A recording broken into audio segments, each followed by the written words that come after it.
ഇപ്പൊ 100 കോടി രൂപയ്ക്കാണ് സർക്കാരിന്റെ 4ാം വാർഷികത്തിന് ചെലവാക്കുന്നത്. AC പന്തല്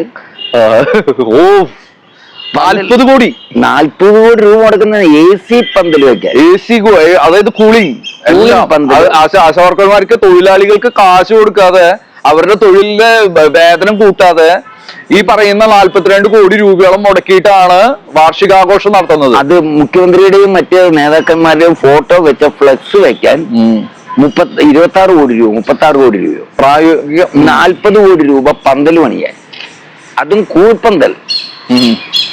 പിന്നെങ്കിലും ഈ കമ്മ്യൂണിസ്റ്റ് പാർട്ടിയുടെ നേതാക്കന്മാരല്ല, ഇതൊരു കമ്മ്യൂണിസ്റ്റ് പാർട്ടിയല്ല, ഇതൊരു കോർപ്പറേറ്റ് നയങ്ങളാണ്. ഇതൊരു കോർപ്പറേറ്റ് പാർട്ടി, ഒരു കോർപ്പറേറ്റ് നയങ്ങൾ. അതാണ് കാണുന്നത്.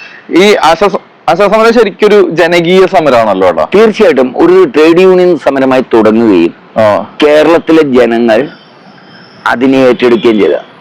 അതുകൊണ്ടാണല്ലോ പാർട്ടിയുടെ സാംസ്കാരിക മുഖം എന്ന് പറയുന്ന പാർട്ടി നിയമിച്ച സാഹിത്യ അക്കാദമിയുടെ പ്രസിഡന്റിന് വരെയും പറയേണ്ട വന്നു, നിങ്ങൾ കാണിക്കുന്ന വൃത്തികേടാണ്, നിങ്ങളൊരു ഇടതുപക്ഷമല്ല എന്ന്. സച്ചിദാനന്ദൻ മാഷിന്റെ പ്രസ്താവനകൾ ആകെ തുക അതാണ്, നിങ്ങളൊരു ഇടതുപക്ഷമേ അല്ല ഈ സർക്കാർ. ഈ സമരത്തെ നേരിടുന്നതിലൂടെ നിങ്ങളൊരു ഇടതുപക്ഷമേ അല്ല എന്ന് നിങ്ങൾ തെളിയിച്ചു കഴിഞ്ഞു സച്ചിദാനന്ദൻ മാഷ് പറയാതെ പറഞ്ഞു വെക്കുന്നേ.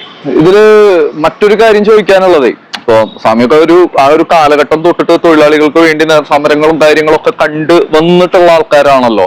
അപ്പോ അങ്ങനെയുള്ള ഒരു സംഭവത്തില് ഇന്നുള്ള ഈ പറയുന്ന പിണറായി വിജയൻ തൊട്ടിട്ടുള്ള മന്ത്രിമാർക്ക് ചരിത്രബോധം ഇല്ലാത്തതാണോ പ്രശ്നം, അല്ലെങ്കിൽ ചരിത്രബോധം ഉണ്ടായിട്ടും ആ ബോധത്തെ മറച്ചുകൊണ്ട് ഇതാണോ, എന്താണ് തോന്നുന്നത്?